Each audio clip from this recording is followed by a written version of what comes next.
ibishoboka byose, bagishaka w'imbuto barazibura.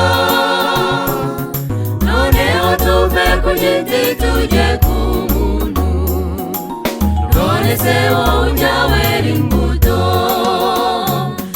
Ndabona twihanganiwe bireze, jambo ry'Imana risomwa buri munsi. Iminsi irahita ntigataha uri wa wundi, wera cyangwa se ugume nk'umutini.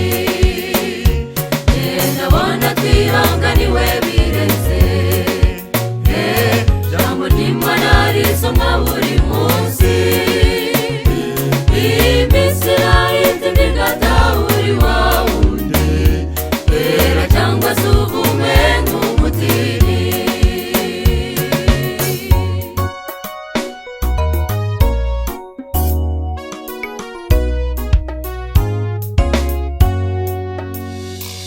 Uwimana nikeneye abigwiza